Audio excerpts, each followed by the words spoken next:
KaraokeBooks. The Adventures of Ferdinand, Count Fathom. Tobias Smollett. Audiobook. Chapter 6. He meditates schemes of importance.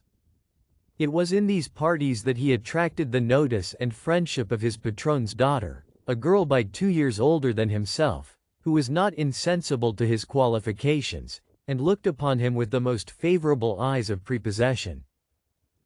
Whether or not he at this period of his life began to project plans for availing himself of her susceptibility, is uncertain, but, without all doubt, he cultivated her esteem with as obsequious and submissive attention as if he had already formed the design, which, in his advanced age, he attempted to put in execution. Divers circumstances conspired to promote him in the favor of this young lady. The greenness of his years secured him from any appearance of fallacious aim, so that he was indulged in frequent opportunities of conversing with his young mistress, whose parents encouraged this communication, by which they hoped she would improve in speaking the language of her father. Such connections naturally produce intimacy and friendship. Fathom's person was agreeable, his talents calculated for the meridian of those parties, and his manners so engaging, that there would have been no just subject for wonder, had he made an impression upon the tender unexperienced heart of Mademoiselle de Melville, whose beauty was not so attractive as to extinguish his hope, in raising up a number of formidable rivals, though her expectations of fortune were such as commonly lend additional luster to personal merit. All these considerations were so many steps towards the success of Ferdinand's pretensions, and though he cannot be supposed to have perceived them at first, he in the sequel seemed perfectly well apprised of his advantages, and used them to the full extent of his faculties. Observing that she delighted in music, he betook himself to the study of that art, and, by dint of application and a tolerable ear, learned of himself to accompany her with a German flute, while she sung and played upon the harpsichord. The Count, seeing his inclination, and the progress he had made, resolved that his capacity should not be lost for want of cultivation, and accordingly provided him with a master, by whom he was instructed in the principles of the art, and soon became a proficient in playing upon the violin. In the practice of these improvements and avocations, and in attendance upon his young master, whom he took care never to disoblige or neglect, he attained to the age of 16, without feeling the least abatement in the friendship and generosity of those upon whom he depended, but, on the contrary, receiving every day fresh marks of their bounty and regard. He had before this time been smit with the ambition of making a conquest of the young lady's heart, and foresaw manifold advantages to himself in becoming son-in-law to Count Melville, who, he never doubted, would soon be reconciled to the match, if once it could be effectuated without his knowledge. Although he thought he had great reason to believe that Mademoiselle looked upon him with an eye of peculiar favor, his disposition was happily tempered with an ingredient of caution, that hindered him from acting with precipitation,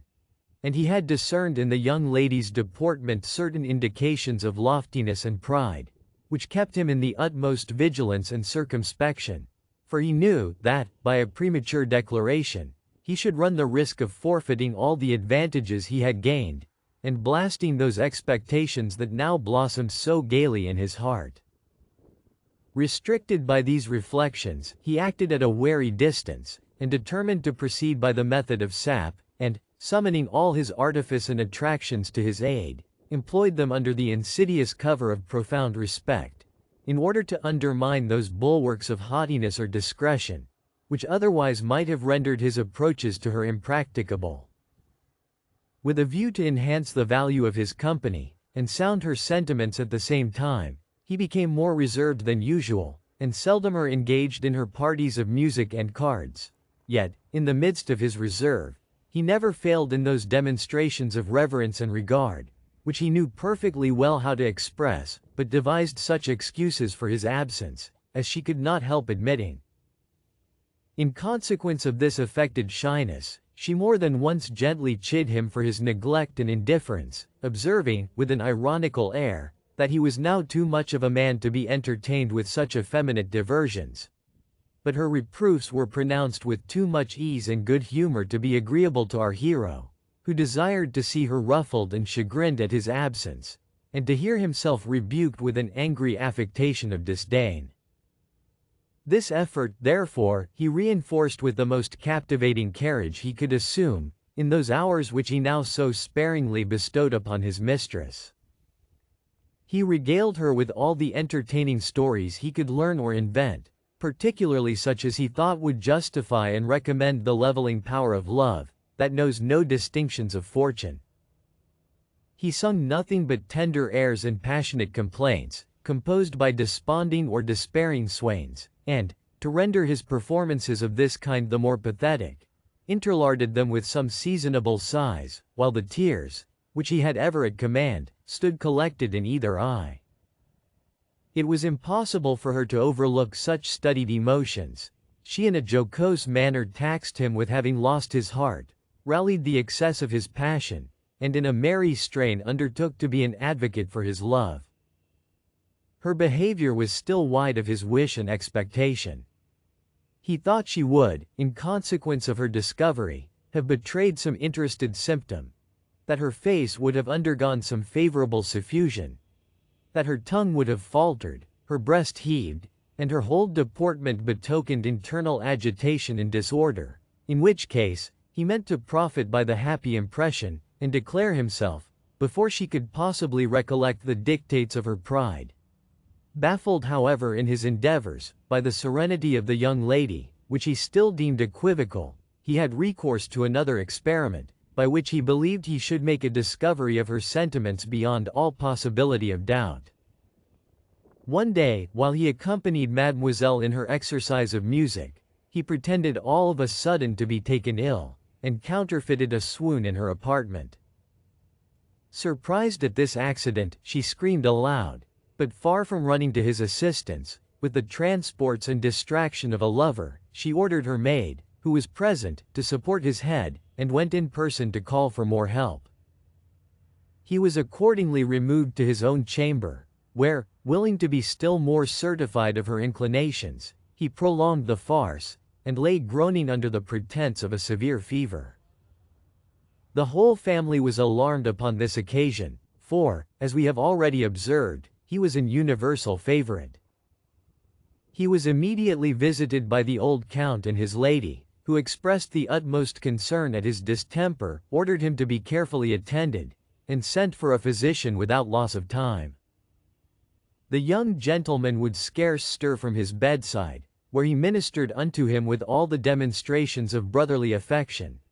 and Miss exhorted him to keep up his spirits, with many expressions of unreserved sympathy and regard. Nevertheless, he saw nothing in her behavior but what might be naturally expected from common friendship, and a compassionate disposition, and was very much mortified at his disappointment. Whether the miscarriage actually affected his constitution, or the doctor happened to be mistaken in his diagnostics, we shall not pretend to determine, but the patient was certainly treated secundum artem, and all his complaints in a little time realized, for the physician, like a true graduate, had an eye to the apothecary in his prescriptions. And such was the concern and scrupulous care with which our hero was attended, that the orders of the faculty were performed with the utmost punctuality. He was blooded, vomited, purged, and blistered, in the usual forms, for the physicians of Hungary are generally as well skilled in the arts of their occupation as any other leeches under the sun, and swallowed a whole dispensary of boluses, draughts, and apozems, by which means he became fairly delirious in 3 days, and so untractable, that he could be no longer managed according to rule. Otherwise, in all likelihood, the world would never have enjoyed the benefit of these adventures. In short, his constitution, though unable to cope with 2 such formidable antagonists as the doctor and the disease he had conjured up, was no sooner rid of the one, than it easily got the better of the other, and though Ferdinand, after all, found his grand aim unaccomplished, his malady was productive of a consequence, which, though he had not foreseen it, he did not fail to convert to his own use and advantage. If you liked what you heard, please subscribe to the channel.